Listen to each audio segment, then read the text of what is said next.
welcome back to my channel. My name is Ratika Gupta and guys, today we'll be discussing our last section of this act, which is section 28, which talks about effect of transfer of property on right to claim maintenance of dependents. So guys, बहुत easy इसको हम discuss करेंगे. इसके बाद we have section 30, but that is a savings clause. No need to discuss it. I hope आपको वो पढ़ते सार समझ आ जाएगा कि section 30 क्या बोलता है. So this is going to be my last lecture on section number 28 on this act. All right. So guys, section 28 बोलते हैं कि what is the effect of transfer of property on right of maintenance of dependents. हमें पता है कि dependents के maintenance की बात की गई है section 21 and 22 of this act. All right. अब guys जो dependents होते हैं they have a right to claim maintenance. मैंने आपको उस लेक्चर में भी बताया था कि अगर कोई ऐसा डिपेंडेंट है जिसको डिसीज्ड हिंदू की प्रॉपर्टी में से कोई शेयर नहीं मिला, वो इंसान क्लेम कर सकता है मेंटेनेंस. अब जैसे सन एंड डॉटर हैं, वो को पार्सनर्स होते हैं क्योंकि उनको प्रॉपर्टी में शेयर मिलता है until and unless the property has been disposed of by the will of the deceased. Otherwise उनको शेयर मिलेगा और जब तक उनको शेयर मिलता है डिसीज्ड की प्रॉपर्टी में से, वो मेंटेनेंस क्लेम नहीं कर सकते. यहाँ पे हम सिर्फ उन्हीं डिपेंडेंट्स की बात करेंगे जिनको शेयर नहीं मिलता प्रॉपर्टी ऑफ द डिसीज्ड में से. ऑलराइट, तो वो मेंटेनेंस क्लेम कर सकते हैं. अब गाइस बहुत बार क्या होगा कि जो हमारा डिसीज्ड हिंदू है जो मर चुका है, वो इंसान क्या करेगा, अपनी प्रॉपर्टी को ट्रांसफर कर देता है, यानी कि डिस्पोज ऑफ कर देगा, एलिनेट कर देगा during his life time.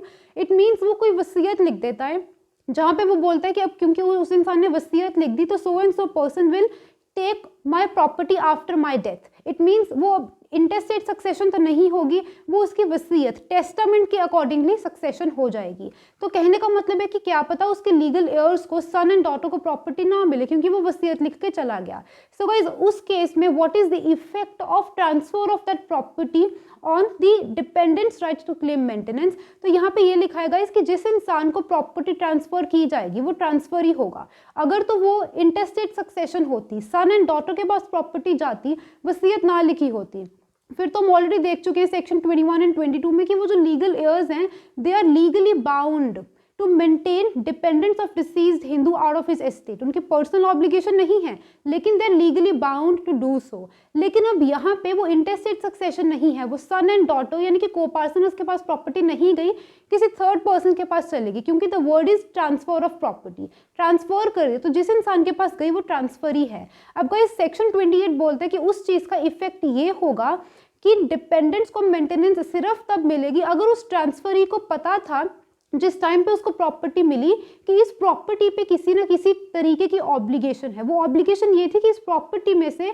Deceased के कुछ डिपेंडेंट्स को मेंटेन करना है. अगर इस चीज़ की नॉलेज, इस चीज़ का नोटिस ट्रांसफरी को उस टाइम पे था जिस टाइम पे उसने प्रॉपर्टी ली, then he is bound to maintain them. या फिर अगर वो ग्रेटिशियस ट्रांजैक्शन थी, ग्रेटिशियस का मतलब फ्री ऑफ कॉस्ट. अब फ्री ऑफ कॉस्ट कब होगी, जब गिफ्ट होगा. फॉर एग्जांपल डिसीज्ड हिंदू ने जाने से पहले गिफ्ट दे दिया किसी भी इंसान को. अब जिस इंसान को गिफ्ट दिया क्योंकि वो ग्रेटिशियस था, फ्री ऑफ कॉस्ट ट्रांजेक्शन थी, तो उस केस में भी जो ट्रांसफरी होगा जिसको प्रॉपर्टी दी गई है वो इंसान डिपेंडेंट्स को मेंटेन करेगा. लेकिन गाइज अगर ट्रांसफरी को इस चीज़ की नॉलेज नहीं थी, उसको नोटिस नहीं था कि जो प्रॉपर्टी मेरे पास आ रही है उस पर कोई ऑब्लिगेशन है, उसको नोटिस भी नहीं था, and that transaction was not gratuitous, वो नॉन ग्रेटिशियस थी. उसने पैसा देके कंसिडरेशन में उस प्रॉपर्टी के बदले कुछ दिया था ट्रांसफरर को जिसने प्रॉपर्टी दी, और उसको इस चीज़ की नॉलेज नहीं थी, then that person can not be forced to maintain the dependence of the deceased. क्योंकि वो बोनाफाइड परचेजर था, जेन्युइन ट्रांसफर ही था,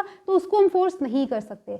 सो हम ये बोल सकते हैं कि इफेक्ट ये रहेगा कि अगर प्रॉपर्टी को ट्रांसफर कर दिया by will of a person, एक इंसान ने अपनी विल लेके प्रॉपर्टी को ट्रांसफर कर दिया, एलिनेट कर दिया, किसी और इंसान को दे दिया, अगर तो वो ग्रेटिशियस ट्रांजैक्शन है या उसको इस चीज़ की नॉलेज थी कि इस प्रॉपर्टी पे ऑब्लिगेशन है, तब वो मेंटेन करेगा. इन अदर सिचुएशन उसको फोर्स नहीं किया जाएगा. सो हम ये बोल सकते हैं गाइस कि जो आपका ट्रांसफर ही होगा, या हम ये कह सकते हैं कि dependents right to claim maintenance is liable to be defeated by transfer of property to a transferee for value and without notice of dependents right to claim maintenance. I hope आपको ये लाइन समझ आई. तो for value पैसे के लिए दिया था, without notice उस इंसान ने लिया था क्योंकि उसे नहीं पता था वो एक बोनाफाइड परचेजर है, उसको हम फोर्स नहीं कर सकते कि डिपेंडेंट्स को मेंटेन किया जाए. ऑलराइट गाइज, आई होप आपको सेक्शन 28 क्लियर हो चुका है. So this was all about section 28 guys. So guys, very soon I'll be coming up with a new act. Till then guys, keep learning, keep shining, stay safe and bye-bye.